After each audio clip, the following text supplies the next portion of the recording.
Hi guys, मेरा नाम है जतिन अग्रवाल और आप जुड़ चुके हैं the bull of the last street channel के साथ। और आप लोगों को जैसे पता ही है टाइटल देख के भी, और ऑब्वियसली आप लोगों ने सर्च किया तो आप जानते हैं वीडियो किस बारे में है। रोजरी बायोटेक लिमिटेड का आईपीओ आ रहा है। बहुत टाइम बाद एक आईपीओ आया है। कोविड-19 जब से हुआ है, जब से लॉकडाउन वगैरह हुआ, उसके बाद का ये पहला आईपीओ है।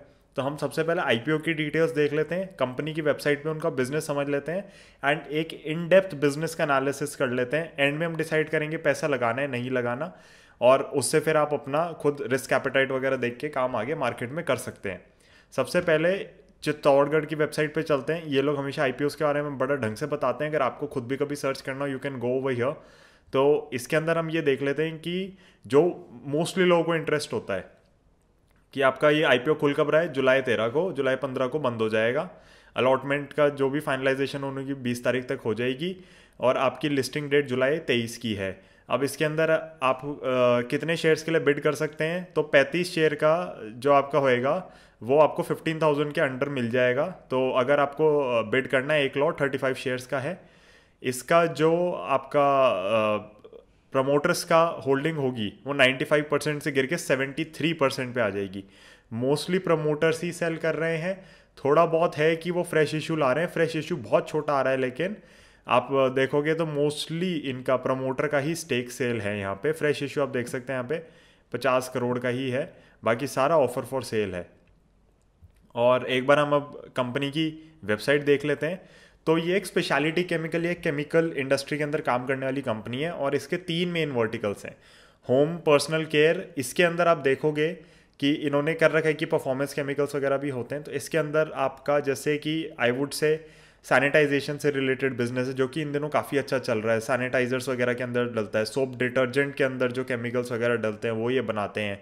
उसके बाद आपका, अगर आपको बिजनेस थोड़ा कंपेयर करना हो तो आप उसे कंपेयर कर सकते हैं मे बी एक गैलेक्सी सर्फेक्टेंट्स टाइप की कंपनी के साथ, जो कि सोप्स एंड डिटर्जेंट के आप कह सकते हैं कि केमिकल्स वगैरह बनाती हैं उन कंपनीज के लिए। उसके बाद इनका जो सेकंड डिवीजन आ जाता है वो टेक्सटाइल स्पेशलिटी केमिकल्स का है। तो अगेन स्पेशलिटी केमिकल्स हैं, बट टेक्सटाइल इंडस्ट्री के अंडर आते हैं सारे।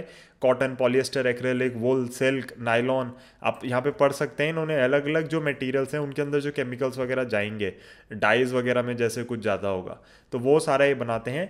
तीसरा सेगमेंट इनका जो कि थोड़ा ज़्यादा इंटरेस्टिंग लगता है मुझे, एनिमल हेल्थ एंड न्यूट्रिशन का, क्योंकि एक थोड़ा नीश टाइप का सेगमेंट है। इसके अंदर हमारे पास कंपनीज कम है इंडिया में। आप देखेंगे अगर एनिमल हेल्थ एंड न्यूट्रिशन में, तो आपके पास वेंकीज है जो कि वैक्सीन वगैरह बनाती है। आपके पास हेस्टर बायोसाइंसेज है जो कि वैक्सीन वगैरह बनाती है पोल्ट्री के लिए। एंड यहाँ पे आप देखेंगे पोल्ट्री न्यूट्रिशन वगैरह पे काम कर रहे हैं। तो इस टाइप के प्रोडक्ट्स आपको गोदरेज एग्रोवेट जैसी कंपनी में मिल जाएंगे। तो ये ऑब्वियसली एक केमिकल साइड पे फोकस ज़्यादा कंपनी है, तो ये एंड प्रोडक्ट्स थोड़े कम बनाते हैं।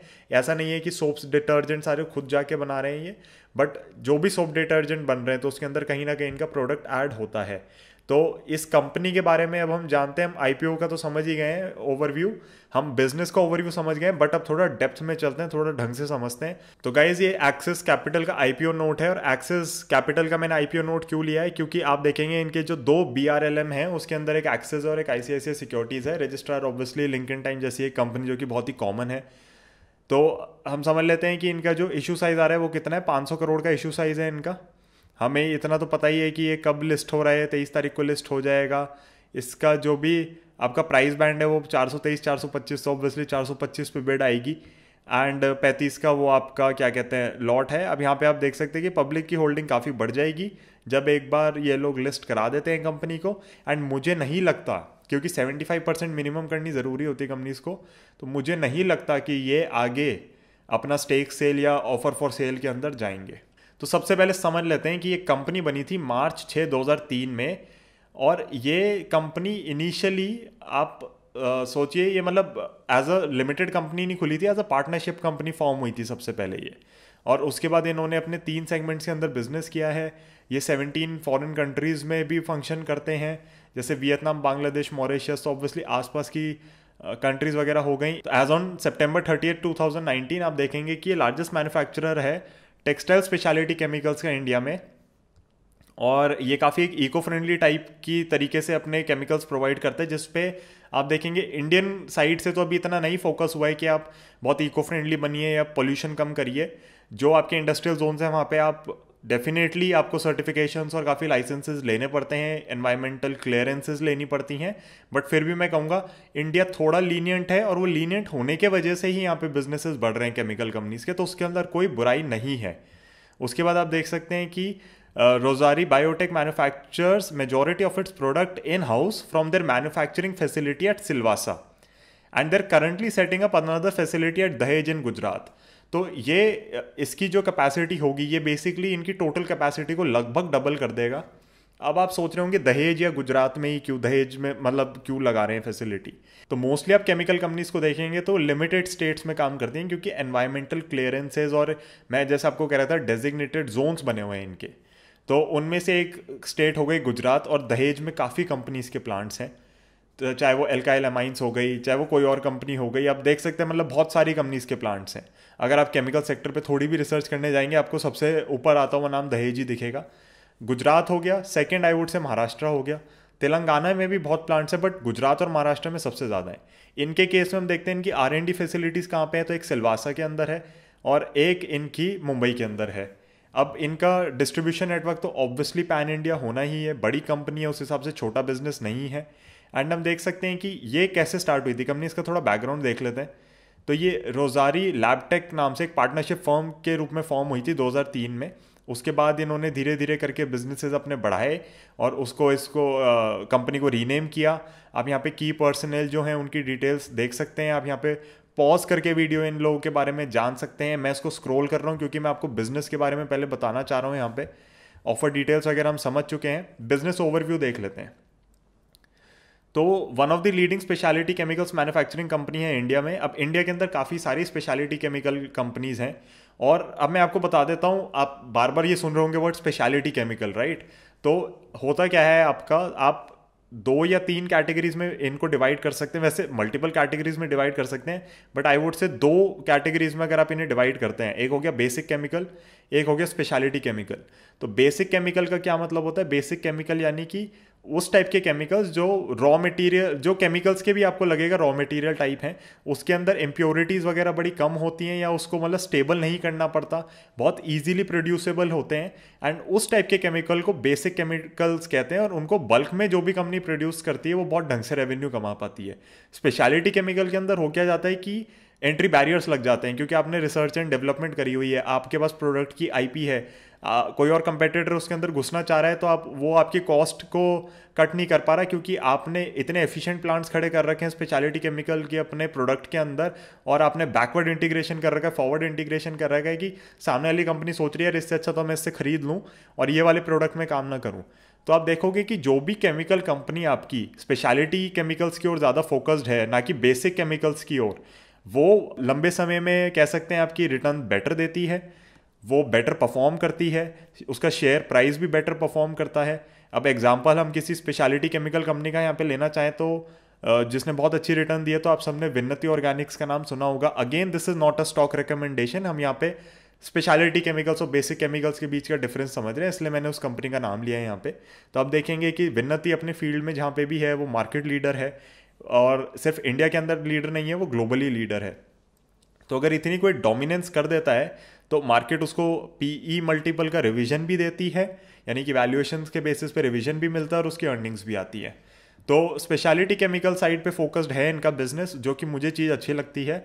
अब हम एक बार देख लेते हैं इनकी जो 3 कैटेगरीज हैं उनसे रेवेन्यू वगैरह कितना आता है और किस हिसाब से काम चल रहा है। तो home personal care and performance chemicals, ये पहला डिवीजन हो गया।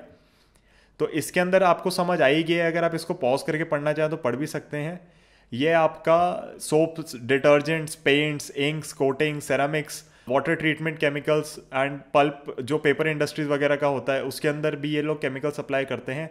तो ये इनका home personal care and performance chemicals का डिवीजन है। आप देखेंगे कि इसके अंदर जो सैनिटाइजेशन वाला जो डिवीजन है इनका, वो काफ़ी मैं कहूँगा कि मार्केट की चर्चा में रहा है इस समय, और वो इसलिए क्योंकि कोविड की सिचुएशन चल रही है और सैनिटाइजर्स को यूज़ करना बहुत कॉमन हो गया है। पहले जो चीज़ों को बहुत ऑकवर्ड देखा जाता था कि कोई यूज़ कर रहा है तो सोचते थे यार क्या है, इसको अलग ही है, मतलब हर बार सैनिटाइज़र यूज़ कर रहा है या कर रही है। एंड अब आप देखोगे तो बहुत ही कॉमन हो चुका है, मतलब सब लोग सैनिटाइज़र कैरी करके चलते हैं, एंड कहीं ना कहीं बिजनेस में ग्रोथ आई है। एंड ये हमें बड़ा मैं कहूँगा विजिबल ग्रोथ दिखती है अगले कुछ सालों के लिए, स्पेशली जब तक लेट्स से कि सब लोग वैक्सीनेट नहीं हो जाते हैं एंड कोविड का फियर लोगों के मन में से नहीं चला जाता। नाउ द रेवेन्यू जो था इनका इस डिवीजन से वो 46.8% था, तो मान लीजिए मोटा मोटी 47% के अराउंड इस डिवीजन से आया है फिजिकल 2020 में। नेक्स्ट हो गया टेक्सटाइल स्पेशलिटी केमिकल्स। तो ऑब्वियसली ये जो इनका डिवीजन है टेक्सटाइल्स पे फोकस्ड है, और टेक्सटाइल्स के अंदर आई थिंक ये द लार्जेस्ट है, if not one of the largest. I am not sure ये सबसे बड़े इस समय हैं कि नहीं है, बट नंबर्स देख के मुझे लगा सबसे बड़े यही हैं जो इस डिवीजन के अंदर काम करते हैं। एंड आप यहाँ पे पढ़ सकते हैं कि ये पूरी वैल्यू चेंज होती है टेक्सटाइल इंडस्ट्री की, starting from fibre yarn to fabric, wet processing and garment processing. इन सब के लिए ही कुछ ना कुछ प्रोडक्ट्स हैं इनके पास, एंड सबको ही केटर करते हैं। एंड आप देखेंगे तो इनसे रेवेन्यू बहुत अच्छा आया है 43.71%। एंड नेक्स्ट जो इनकी कैटेगरी है एनिमल हेल्थ एंड न्यूट्रिशन, तो इसके अंदर इन्होंने एक रीसेंट एक्विजिशन किया था लोजालो नाम के ब्रांड का, एंड उसके ट्रेडमार्क्स वगैरह सब कुछ इनके पास हैं। तो ये पेट ग्रूमिंग इंडस्ट्री के अंदर है। अब पेट ग्रूमिंग इंडस्ट्री को मैंने उस हिसाब से ट्रैक नहीं किया, बट मुझे जो चीज़ समझ आती है कि अगर आपके पास पेट्स हैं और आपको कोई प्रोडक्ट पसंद है या आपको पता है कि ये बेस्ट है, तो आप उसी पे स्टिक करते हैं। एंड इस कैटेगरी का भी आप रेवेन्यू देख सकते हैं, तो अच्छा खासा कॉन्ट्रीब्यूशन है, ऑलमोस्ट 10% का कॉन्ट्रीब्यूशन है। एंड ऑब्वियसली इसके अंदर इन्होंने अभी जो अपना मैन्युफैक्चरिंग फैसिलिटी वगैरह भी नहीं लगा रहे हैं, और अभी इंस्टॉल्ड कैपेसिटी आप देख सकते हैं कि 1,20,000 मेट्रिक टन्स के अराउंड की है। एंड इसके बाद ये जो नई दहेज में फैसिलिटी लगा रहे हैं तो ये डबल ही हो जाएगी। आप देख सकते हैं कि ये दहेज वाला का इन्होंने यहाँ लिखा हुआ 1,32,500 मेट्रिक टन्स पर एनम की कैपेसिटी और लगा देंगे ये लोग। तो रेवेन्यू वगैरह काफ़ी बढ़ेंगे, और पी मल्टीपल्स जो आपको भी थोड़े हाई लग रहे होंगे, वैल्यूएशन थोड़ी हाई लग रही होगी, वो एकदम नीचे आ जाएगी, जैसे कि हमने देखा है दीपक नाइट्राइट के केस में। तो उन्होंने जब अपना फिनोलिक्स और एसीटोन का प्लांट लगाया तो उनका रेवेन्यू बहुत शूट अप कर गया। तो जिस स्टॉक का मल्टीपल 50 टाइम्स पे चला गया था, 40 टाइम्स पे चला गया था, वो वापस 10 पे आ गया। Again not a stock recommendation, just business समझने के लिए मैं आपको ये एग्जांपल्स यहाँ पे दे रहा हूँ। So let's see the industry opportunities वगैरह इन्होंने क्या मेंशन किया। तो देखिए ग्रोथ पर एनम स्लो है, बट होता क्या है कि बाहर की कंपनीज आप देखेंगे बहुत सारी एग्जिट कर रही हैं स्पेस को, एंड इंडियन कंपनीज को डायरेक्टली बेनिफिट मिल रहा है। तो इंडियन कंपनीज को क्योंकि डायरेक्टली बेनिफिट मिल रहा है, it becomes a very very positive thing. And हम देख रहे हैं कि इंडियन कंपनीज थोड़ा ज़्यादा स्पीड से ग्रो कर रही हैं, भले ही मार्केट मतलब स्टैगनेंट है कहीं कहीं पे, या बड़ी स्लो सिंगल डिजिट्स में ग्रोथ आ रही है। तो आप देख सकते हैं इन्होंने इंडिविजुअली बता रखा है सेगमेंट्स वगैरह का, which is a I would say very good thing. As a retail investor आपको एक बार को देखने को मिलता है, बट अगर आपको और भी इन डेप्थ जाना है तो I would suggest going through the DRHP। But मैंने इसको कंपनी को, मैं इस सेक्टर को बहुत इन डेप्थ स्टडी कर रहा हूँ इन दिनों, and I am making a full database on chemical companies. तो अगर आप लोग वो रिसर्च रिपोर्ट्स वगैरह भी हमसे बाय करना चाहते हैं तो यू कैन कॉन्टैक्ट मी, मेरी ईमेल आईडी डिस्क्रिप्शन में है। एंड अगर आप लोग लेट्स से कि समझना चाहते हैं कि इस बिज़नेस को वैल्यू कैसे किया जाता है, या फिर इस बिज़नेस को मान लीजिए आप इन्वेस्ट करना चाहते हैं, अभी तो चलिए IPO के बारे में ही बात हो रही है, बट अगर आप फ्यूचर में ढंग से इन्वेस्ट करना चाहते हैं, पोर्टफोलियो कैसे बनाना है, तो आप मेरा इन्वेस्टिंग का कोर्स भी ज्वाइन कर सकते हैं। एंड क्योंकि हम लोग फाइनेंशियल कंसल्टेंट है, तो फिर आप हम लोगों को as advisors as consultants hire भी कर सकते हैं। एंड हम आपकी पोर्टफोलियो कंस्ट्रक्शन हो गई, फाइनेंशियल प्लानिंग हो गई, रिटायरमेंट प्लानिंग हो गई, उन सब में भी बड़ी हेल्प करेंगे। ईमेल आईडी अगेन मेरी डिस्क्रिप्शन में। अगर आप मुझे कुछ भी चीज़ के लिए कम्युनिकेट या कांटेक्ट करना चाहें तो आप प्लीज़ jatinagarwal.contact@gmail.com पे एक मेल भेज दीजिए, and we will get in touch with you. तो ये जो इनके बिजनेसेस हैं, डेफिनेटली आप देखेंगे कि इंडस्ट्री की ग्रोथ उस हिसाब से नहीं है, बट द थिंग इज़ कि कंपनीज का, जैसा मैंने आपको बताया कि मार्केट शेयर की ग्रोथ काफ़ी हो जाती है, तो हमें कंपनी फोकस देखना है। हमें देखना है कि कितना ज़्यादा मार्केट खा पा रही है कंपनीज, कितनी lean mean compounding machine type की कंपनीज हैं, ये उस पोर्टफोलियो में फिट बैठती हैं। Are they mean companies who are eating market share from other companies and are dominant in their fields? If they are, then they deserve a chance in your portfolio, they deserve a space in your portfolio. Now company products के बारे में देखते हैं। ये चीज़ हम discuss कर चुके हैं, तो आप देख सकते हैं कि पिछले साल कैसा था और इस साल कैसा चल रहा है। आप देखेंगे जो home personal care and performance chemicals हैं, इनका मार्केट शेयर बहुत अच्छे से बढ़ा है as compared to your last year. आप देखेंगे 37.81% से सीधा जंप आया 46.81 में। एंड टेक्सटाइल स्पेशलिटी का मार्केट शेयर घटा है। Animal health and nutrition is flat basically. तो इसके अंदर अब इन्होंने देखिए बहुत एक जो अच्छी चीज़ करी है, वो प्रोडक्ट में एप्लीकेशंस वगैरह क्या होते हैं वो सब इन्होंने यहाँ पे बता रखा है।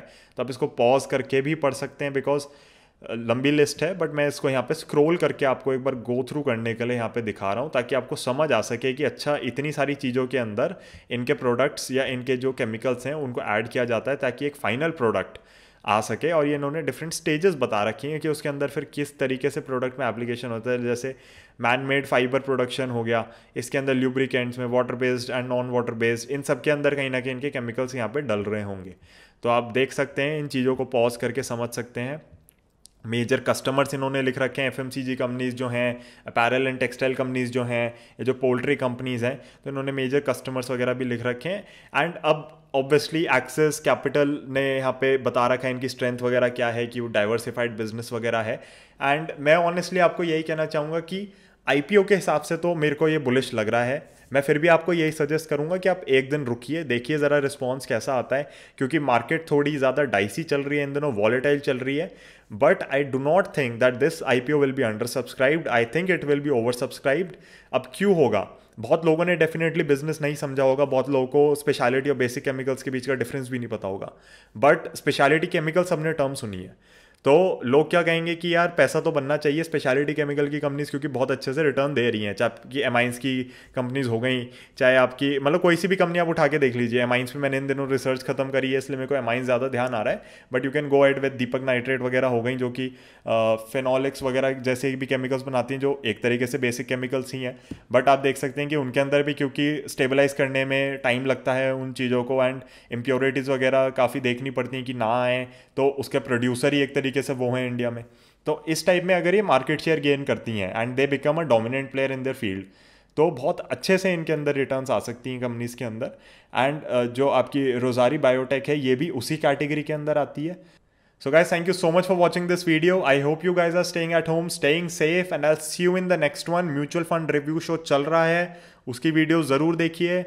मेरे को काफ़ी मेल्स आ रहे हैं इन दिनों कि मैं इस म्यूचुअल फंड में पैसा डालूं ना डालूं, तो सर एंड मैम प्लीज़ आप ये बात समझिए कि जो भी एक प्रोफेशनल एडवाइस होगी वो क्लाइंटेल के लिए होती है, वो मैं फ्री में आपको नहीं दे सकता। उसके लिए एक रिस्क प्रोफाइलिंग करनी पड़ती है, काफ़ी काम करने पड़ते हैं। It's not that easy to recommend someone a mutual fund, क्योंकि कई लोगों ने ये भी कमेंट्स में लिखा कि सर आप ये नहीं बताते कि इस फंड के अंदर पैसा डालें या ना डालें। तो वो मैं नहीं बता सकता जब तक मुझे आपकी रिस्क प्रोफाइल, रिस्क एपेटाइट नहीं पता। उसके अंदर बहुत डिटेल में जाना पड़ता है। ये एक मैं कहूँगा स्पेक्यूलेशन वाला यूट्यूब चैनल नहीं है, ये एक बहुत सीरियस इन्वेस्टिंग से रिलेटेड यूट्यूब चैनल है। एंड जो भी मैं इन्फॉर्मेशन आपके साथ शेयर करता हूँ वो उस बेसिस पे की जाती है कि अगर कोई उसको देख रहा है तो उससे नॉलेज गेन कर रहा है। डिसीजन आपको अल्टीमेटली खुद लेना होता है अपनी सिचुएशन देख के। तो आई होप कि आप वो सीरीज़ को एंजॉय कर रहे हैं। उसके अंदर अभी कई सारे म्यूचुअल फंड्स और हैं जिनका रिव्यू चल रहा है। एंड अगर आपको एक प्रोफेशनल एडवाइस चाहिए तो you can contact me, I am there to help you, I am there to guide you. And as for this IPO, I would suggest you to subscribe to it.